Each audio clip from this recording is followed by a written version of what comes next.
Hello, everyone. Hello there. We did Smyrna last time, this time Philadelphia, the two churches that got favorable reviews from Christ. But all that they seem to have in common is that they're being persecuted. They certainly don't have what we would like today to go to as A recommended church. yeah, they're not places we'd love to live. Yeah. They are places that spirituality could thrive, though. Christ, in fact, says to Philadelphia, I have opened a door for you. So we want to read Revelation 3, verses 7 through 13 in the New World Translation. And to the angel of the congregation in Philadelphia, write, These are the things he says who is holy, who is true, who has the key of David, who opens so that no one will shut, and shuts so that no one will open, or no one opens. I know your deeds. Look, I have set before you an opened door, which no one can shut. That you have a little power, and you kept my word, and did not prove false to my name. Look, I will give those from the synagogue of Satan, who say they are Jews, and yet they are not, but are lying. Look, I will make them come and do obeisance before your feet, and make them know I have loved you, because you kept the word about my endurance. I will also keep you from the hour of test, which is to come upon the whole inhabited earth, to put a test upon those dwelling on the earth. I am coming quickly. Keep on holding fast when you have what you have, that no one may take your crown. The one that conquers, I will make him a pillar in the temple of my God, and he will by no means go out from it any more. And I will write upon him the name of my God, and the name of the city of my God, the New Jerusalem, which descends out of heaven from my God, and that new name of mine. Let the one who has an ear hear what the Spirit says to the congregations. I suppose the thing that jumps out in verse 8 is you have a little power. So in an outward way, they're not a powerful church. Philadelphia had a reputation for being destroyed over and over again. So in terms of worldly security, it wasn't a place you'd choose to go with your family. But what also jumps out outstandingly is you have not denied my name. Yeah. And the connection with the synagogue of Satan right after it. So the name that gets you in trouble with the Jewish community is not the name of God. No Jew, including the Christians who were still going to the synagogue because they were Jewish by background, none of them would use the Tetragram. So the name that gets them in trouble with the Jewish establishment is the name of Jesus. So the persecution is for the name, for bearing the name of Jesus, for calling upon his name. So I'm thinking of the connection with John 16, where Christ explicitly says on that last night of his life, written right on the same time Revelation is written, by the way, the Gospel of John, that the time is coming that they will put you out of the synagogue. Indeed, they will even kill you, thinking they're doing God a favor. Right. And this thriving under persecution is testified to in other times in history too. It's when the church is persecuted they tend to thrive. Yeah. He says, because you have kept my word about patient endurance, I will keep you from the hour of trial that's coming on the whole world.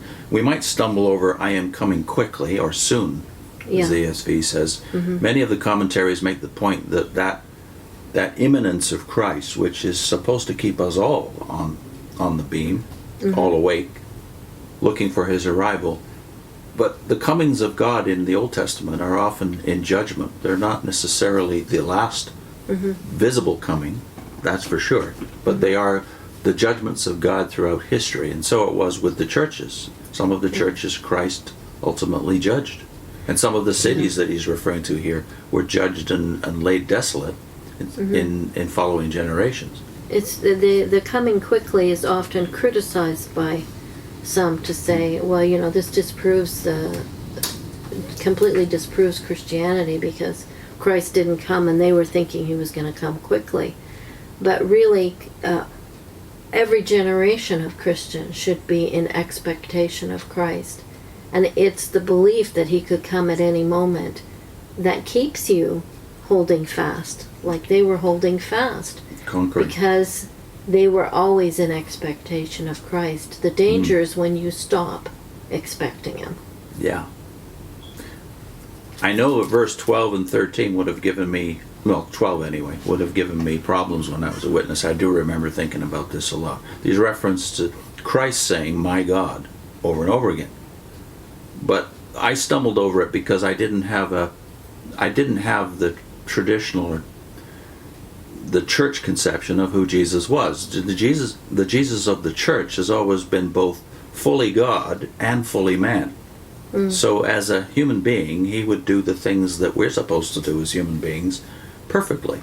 And the biggest responsibility of human beings is to honor or worship the true God.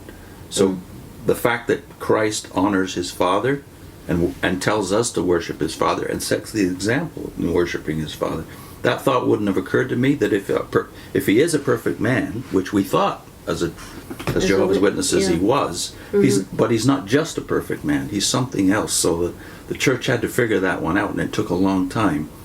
The Son of God, what does that mean in its fullest sense? Because he's not, if you interpret Son of God as children of God, and witnesses are okay with the idea that we're all children of God, they might not think of themselves as anointed, but they do think that in some sense we're children of God.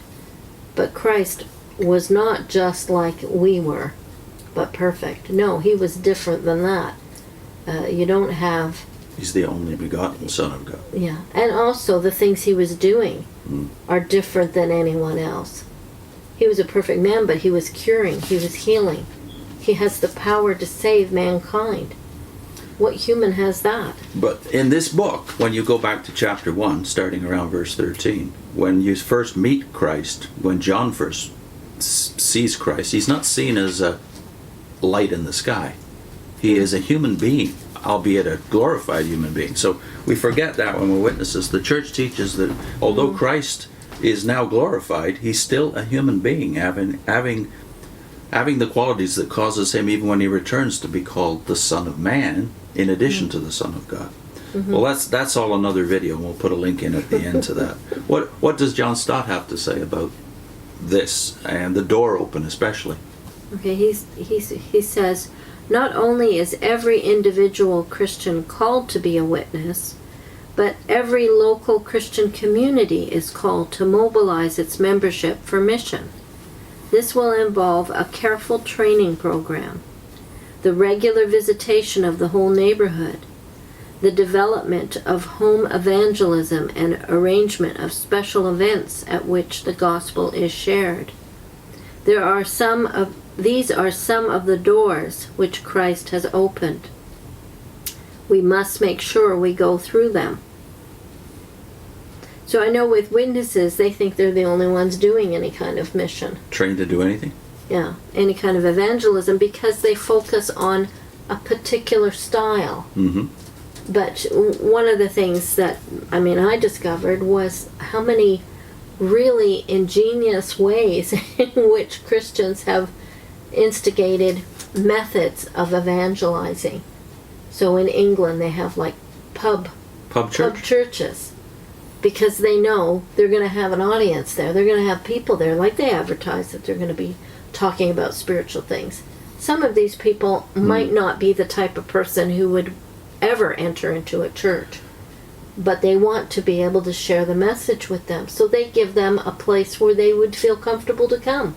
This is why John Stott and Michael Green and other Anglicans are called evangelical Anglicans. Because although they are traditionalists in the sense of church order, they believe in a very aggressive evangelism outside of the church confines. So the question is, does this method not work, or does it work? And when you look at the stagnant numbers of Jehovah's Witnesses in the Western world, and then you look at, on the other hand, the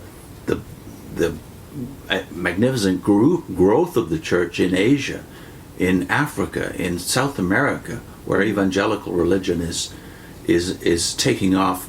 Tens of millions of converts in Korea, at least 60 to 80 million in China, and it's because of the very goaded where the people are approach of people like Stott and Green. It's speak to your neighbor, speak to your companions, your associates in life, and so they don't go door to door to do this. And then they establish centers. You know, I remember you read the book of Michael Green, and he was talking about Adventures in Faith, I think it was called, and he was talking about the way they were organizing things, and they were endeavoring to get a house fellowship on every block in some cities of Asia. And they were succeeding in getting these things done. Amazing stories. So to me, they were providing a method of reaching people. Like when we were witnesses, how often did you go for 2 hours out in service and get 1 or 2 people? That's not very effective. You go where you know the people are. Yeah. Wisdom is crying from the corner, Proverbs 1 says. Well, you go to the market, you go to the churches, the synagogues.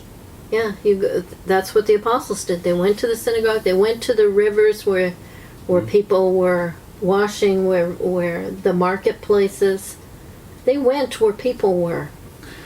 Yep, and it works. Yeah. It did then, and it's working today in parts of the world that were certainly not traditionally Christian. And then I think of the ministry on campuses, and this is all over the world. IVF, InterVarsity Fellowship. This is where Alistair McGrath, among others, became Christian because the trained Christians were engaging the intellectuals on their own ground. And the young people who generally have questions, faith questions, concerns, ideas that they want to express and get some answers to. Difficulties, yeah. And we should say that all of this has happened basically since Stott wrote his original edition of this book.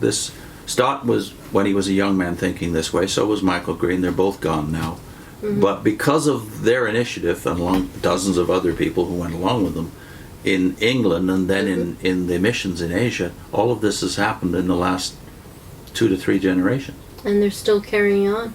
They're still carrying on, yeah. It's very good. We want to link on your screen too.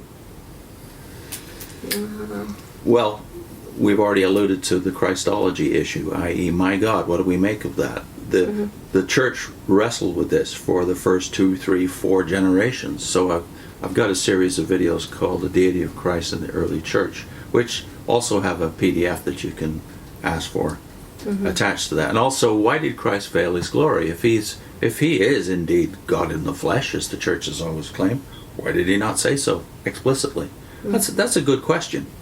And Cranfield has an answer to it. So that's in the video.